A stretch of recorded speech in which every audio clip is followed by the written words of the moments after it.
Hello students, I am Dr. Namita Kishore from Department of Psychology, DAV PG College Siwan. आज मैं आपको nature and characteristics of creativity के बारे में बताने जा रही हूँ।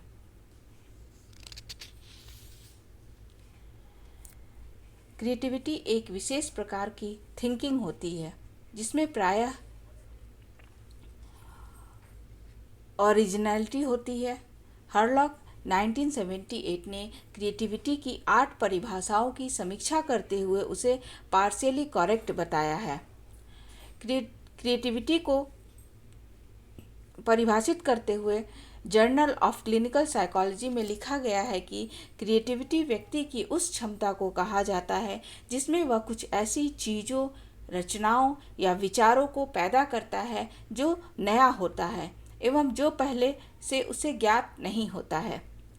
यह एक काल्पनिक क्रिया या चिंतन संश्लेषण हो सकता है। इसमें गत अनुभूतियों का नया पैटर्न तथा कॉम्बिनेशन हो सकता है। यह निश्चित रूप से उद्देश्यपूर्ण एवं लक्ष्य निर्देशित होता है। यह वैज्ञानिक, कलात्मक या साहित्यिक रचना के रूप में भी हो सकता है। इन परिभाषाओं का विश्लेषण करने पर क्रिएटिविटी के स्वरूप के बारे में स्पष्ट रूप से पता चलता है। क्रिएटिविटी में व्यक्ति कुछ नया एवं अलग तरह की चीज़ों की रचना करता है, इसलिए यह यूनिक होता है।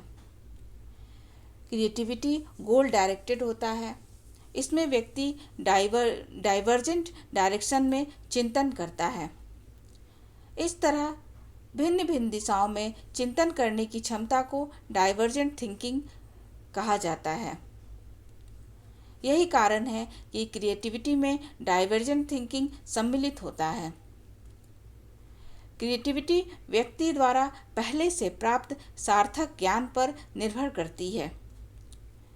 यह सार्थक ज्ञान जितना ही अधिक होगा, क्रिएटिविटी उतनी ही अधिक होगी। क्रिएटिविटी में कन्वर्जेंट थिंकिंग भी पाया जाता है।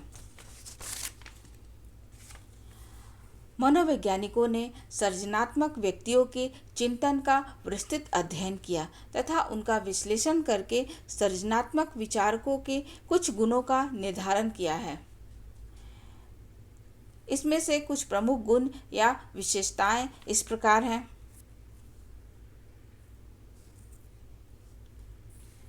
फर्स्ट है इंटेलिजेंस या बुद्धि। सृजनात्मकता का बुद्धि के साथ गहरा संबंध है। मनोवैज्ञानिकों ने अपने प्रयोगों के आधार पर दिखलाया है कि कम बुद्धि वाले व्यक्ति में सृजनात्मक चिंतन नहीं के बराबर होता है, परंतु उसका मतलब यह नहीं है कि सभी अधिक बुद्धि वाले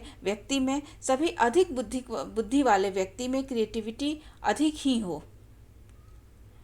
110 से 120 आईक्यू वाले व्यक्तियों के क्रिएटिविटी तथा इंटेलिजेंस में पॉजिटिव कोरिलेशन पाया जाता है। दूसरे शब्दों में, इस स्तर तक बुद्धि बढ़ने से क्रिएटिविटी भी बढ़ती है, परंतु इससे अधिक आईक्यू होने पर व्यक्ति में क्रिएटिविटी नहीं के बराबर होती है। सेकेंड पॉइंट है इंडिपेंडेंस या स्वतंत्रता।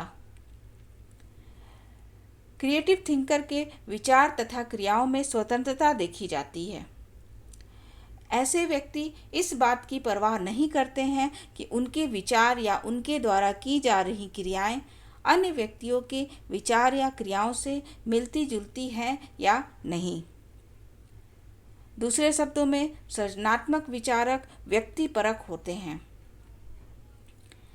मैकिनन 1962 ने अधिक सृजनात्मक व्यक्तियों एवं कम सृजनात्मक व्यक्तियों के गुणों का एक तुलनात्मक अध्ययन किया और पाया कि अधिक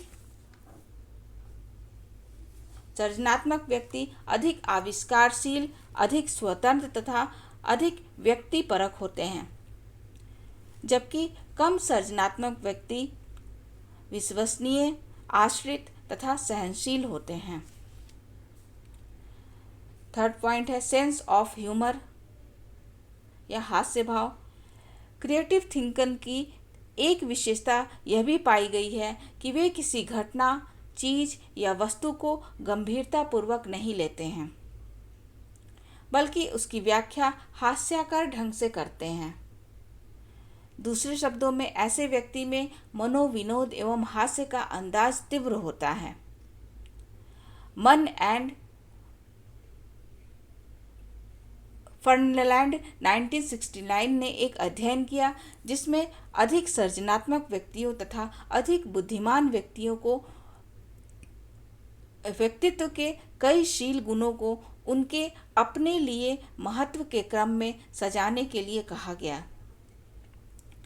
परिणाम में देखा गया कि अधिक सृजनात्मक व्यक्तियों द्वारा हास्य के शील गुणों को दूसरे श्रेणी में रखा गया, जबकि इस शील गुण को अधिक बुद्धिमान व्यक्ति द्वारा अंतिम कोटि में या लास्ट में रखा गया। इस अध्ययन से यह स्पष्ट होता है कि सृजनात्मक विचारक में हास्य भाव अधिक होता है, परंतु अधिक बुद्धिमान व्यक्तियों में इस तरह का भाव कम होता है। फोर्थ पॉइंट है interest in novelty and complexity, नवीनता तथा जटिलता में अभिरुचि। सृजनात्मक विचारक हमेशा किसी नवीन जटिल समस्या के समाधान में अधिक अभिरुचि दिखाते हैं।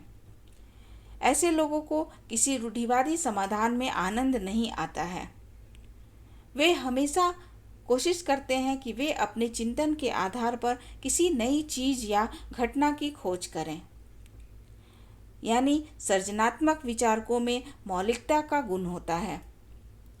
ये रूढ़िवादी विचारकों को ग्रहण नहीं करते हैं।